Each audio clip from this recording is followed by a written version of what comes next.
देखिए EVM machine एक computerise machine है।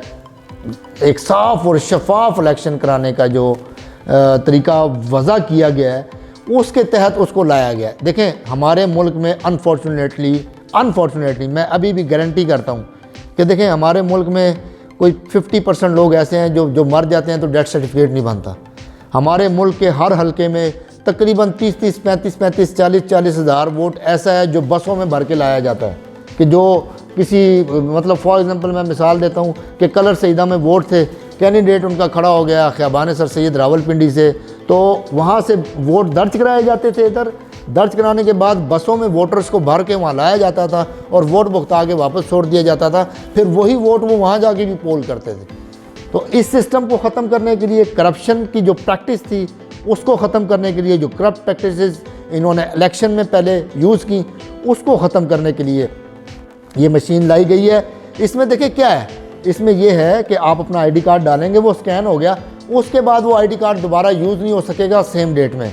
तो ये एक साफ़ और शफाफ इलेक्शन कराने की एक कोशिश है खान साहब की, जिसका उन्होंने इस कौम से वादा किया था उसको पूरा किया गया।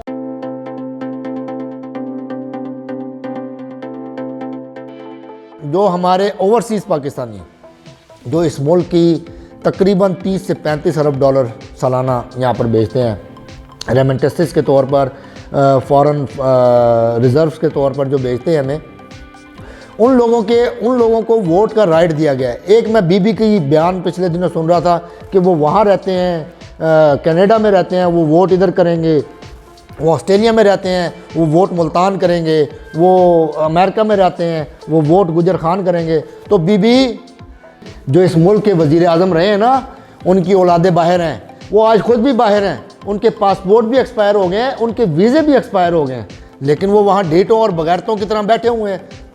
उनको ये शर्म नहीं आ रही कि हम किसी दूसरे मुल्क में भीख मांग रहे हैं रहने के लिए। भाई अपने मुल्क में आए, इन्हीं अदालतों को फेस करें जिन अदालतों को आपने किसी दौर में ख़रीदा भी था, जब जस्टिस अब्दुल कयूम ने आपके कहने पर फ़ैसले दिए।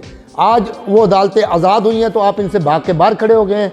आज आप वापस आए इस मुल्क के अंदर कि जो ओवरसीज़ पाकिस्तानी बाहर से पैसे भेजते हैं वो वोट नहीं दे सकते, जो यहाँ वज़ीर आज़म बन सकते हैं, जिनकी औलादों के अरबों रुपए की प्रॉपर्टी इस कौम के पैसों से, ओवरसीज़ पाकिस्तानियों के पैसों से बाहर बन सकती हैं, वो उन महलों में जाके रह सकते हैं। लेकिन क्या वो लोग इधर वोट नहीं कर सकते? तो आपको भी शर्म आनी चाहिए थी इस किस्म की वीडियो बनाते हुए कि जी कोई अमेरिका में है तो वोट यहाँ डालेगा, कोई फ़लानी जगह है। तो जब आपके वज़ीर आज़म ही फ्रॉडी हैं, वो यहाँ से वज़ीर आज़म बनते हैं तो खुश, वरना वो 10 साल के लिए सऊदीया, वज़ीर आज़म बनते हैं तो खुश, वरना वो 5 साल के लिए यूके। तो यार ये किस किस्म के लोग जो इस किस्म की वीडियो बनाते हैं, मुझे उनके ऊपर भी शर्म आती है। उनकी जहनियत, उनकी तालीम, उनकी तरबियत पे मुझे हैरानगी होती है कि किस किस्म की तरबियत इनकी की गई है।